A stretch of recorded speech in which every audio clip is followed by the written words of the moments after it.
everyone, welcome back to RKNX. USS exam അഥവാ CM kid scholarship എക്സാമുമായി ബന്ധപ്പെടുത്തിക്കൊണ്ട് criterias, pattern, അതുപോലെ തന്നെ നമ്മൾ മനസ്സിലാക്കേണ്ടത്, നമ്മൾ പാലിക്കേണ്ട 5 കാര്യങ്ങൾ ഇതൊക്കെ നമ്മൾ കൃത്യമായിട്ട് മനസ്സിലാക്കിയിട്ടുണ്ട്. ഇനി നമുക്ക് അറിയേണ്ട ഒരു കാര്യമുണ്ടല്ലേ, സ്കോർ എങ്ങനെയാണ്, എത്ര ചോദ്യങ്ങൾ ഉണ്ടാവും. അപ്പോൾ നമ്മൾ ഓൾറെഡി പറഞ്ഞു കഴിഞ്ഞതാണ് 2 പേപ്പേഴ്സ് ഉണ്ടെന്ന്. അപ്പൊ നമുക്ക് അതുമായി ബന്ധപ്പെട്ട കൺഫ്യൂഷൻസ് ഒക്കെ തീർക്കാം. നോക്കൂ, ചോദ്യങ്ങളുടെ എണ്ണവും സ്കോറിന്റെ വിതരണവും താഴെ കൊടുക്കുന്ന രീതിയിലായിരിക്കും. നോക്കൂ, നമ്മൾ പറഞ്ഞു part A, part B, part C ആക്കിയിട്ടുണ്ട് പേപ്പർ 1-ന് അല്ലെ. അപ്പൊ അതിൽ പാർട്ട് എയിൽ 1-ാം ഭാഷയാണ്, അതിൽ 15 ചോദ്യങ്ങൾ ഉണ്ടാവും, 15 മാർക്കിന്. ഓക്കെ, നെക്സ്റ്റ് പാർട്ട് ബി 1-ാം ഭാഷ ഭാഗം 2 ആണ്, അതിലും 15 ചോദ്യങ്ങൾ ഉണ്ട്, 15 മാർക്കാണ്. നെക്സ്റ്റ് പാർട്ട് സി ഗണിതവും മാനസിക ശേഷിയും, ഇതിൽ 20 ചോദ്യങ്ങളാണുള്ളത്, ഇതിലെ 6 ചോദ്യങ്ങൾ മാനസിക ശേഷിയുമായി ബന്ധപ്പെട്ടതായിരിക്കും, 20 മാർക്കാണ്. ഓക്കെ, അപ്പൊ ഇവിടെ 1-ാം പേപ്പറിന്റെ ടോട്ടൽ മാർക്ക് എന്ന് പറയുന്നത് 50 ആണ്.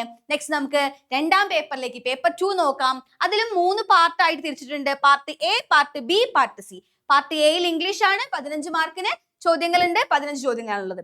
ഓക്കെ, പാർട്ട് ബിയിൽ അടിസ്ഥാന ശാസ്ത്രമാണ്, ചോദ്യങ്ങളുടെ എണ്ണം 15, സ്കോറും 15. ഓക്കെ, നെക്സ്റ്റ് പാർട്ട് സി സാമൂഹിക ശാസ്ത്രം, 20 ചോദ്യങ്ങളും 20 മാർക്കുമാണ്. ഓക്കെ, അപ്പൊ ഇവിടെയും ടോട്ടൽ എന്താണ്, 50 ആണ്. അപ്പൊ ടോട്ടൽ USS എക്സാം കരസ്ഥമാക്കാനുള്ള ഒരു മാർക്ക് എന്ന് പറയുന്നത് എത്രയാണ്, എക്സാം എത്ര മാർക്കിലാണ്, 100 മാർക്കിലാണ്. നമുക്ക് നെക്സ്റ്റ് ആയിട്ട് നോക്കാം. 2 പേപ്പറിന്റെയും എല്ലാ പാർട്ടിലെയും എല്ലാ ചോദ്യങ്ങൾക്കും നിങ്ങൾ ഉത്തരം എഴുതണം. ഇതൊക്കെയാണ് ഇവിടെയുള്ള മാനദണ്ഡങ്ങൾ. നോക്കൂ, ഒരു ചോദ്യത്തിന് 1 സ്കോർ വീതമാണ്, പരമാവധി സ്കോർ 100. അതായത് പേപ്പർ 1-നും 50, പേപ്പർ 2-നും 50, പരമാവധി സ്കോർ എത്രയാണ്, 100. നോക്കൂ, പേപ്പറിന് ഉത്തരം എഴുതുന്നതിനുള്ള സമയം 105 മിനിറ്റ് ആണ്. ഇതിന് പുറമെ ചോദ്യങ്ങൾ വായിച്ച് മനസ്സിലാക്കാൻ 15 മിനിറ്റ് സമാശാസ്ത്ര സമയമുണ്ട്, അതായത് കൂൾ ഓഫ് ടൈം ഉണ്ടെന്ന് പറയാൻ കേട്ടോ.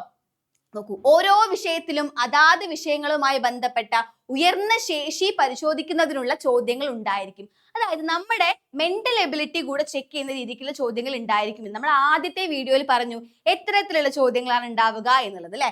അപ്പോ അങ്ങനെയുള്ള ചോദ്യങ്ങളൊക്കെ ഇവിടെ ഉണ്ടാകും എന്നാണ് പറയുന്നത്. ഇനി സാമൂഹ്യ ശാസ്ത്രത്തിലെ 6 ചോദ്യങ്ങൾ ആനുകാലിക സംഭവങ്ങളുമായി ബന്ധപ്പെട്ടതായിരിക്കും. അതായത് നമ്മുടെ ആനുകാലിക സംബന്ധമായിട്ടുള്ള ഇപ്പോ പുതിയ പുതിയ അവാർഡ്സോ അല്ലെങ്കിൽ പുതിയതായിട്ട് എന്തെങ്കിലും കാര്യങ്ങൾ നടന്നിട്ടുണ്ടെങ്കിൽ അതുമായി ബന്ധപ്പെടുത്തിക്കൊണ്ട് സോഷ്യൽ റെലവന്റ് ആയിട്ടുള്ള വിഷയങ്ങളായിരിക്കും അവിടെ ഉണ്ടായിരുന്ന ചോദ്യങ്ങൾ. ഓക്കെ, ഗണിതത്തിന്റെ ചോദ്യങ്ങളിൽ മാനസിക ശേഷി അതായത് മെന്റൽ എബിലിറ്റി പരിശോധിക്കുന്നതിനുള്ള 6 ചോദ്യങ്ങൾ ഉണ്ടായിരിക്കും. അപ്പോ നോക്കൂ, ഇനി 1-ാം പേപ്പറിന്റെ പാർട്ട് എയിൽ ഓരോ വിഷയത്തിന്റെയും ചോദ്യങ്ങൾ 1 മുതൽ 15 വരെ, അതായത് ഇവിടെ പാർട്ട് എയിൽ 1 to 15, 16 to 30, അതുപോലെ തന്നെ 31 to 50 ഇങ്ങനെയായിരിക്കും. പാർട്ട് 1-ല് ഇതുപോലെ ആയിരിക്കും ചോദ്യങ്ങളുടെ രീതി. 1 മുതൽ 50 വരെ ആയിരിക്കും പാർട്ട് എ എന്ന് പറയുമ്പോൾ 1 മുതൽ 15, പാർട്ട് ബി 16 മുതൽ 30 വരെ, പാർട്ട് സി 31 മുതൽ 50 വരെ. ഓക്കെ, നെക്സ്റ്റ് ഇതുപോലെ തന്നെയാണ് പാർട്ട് 2-യുടെയും.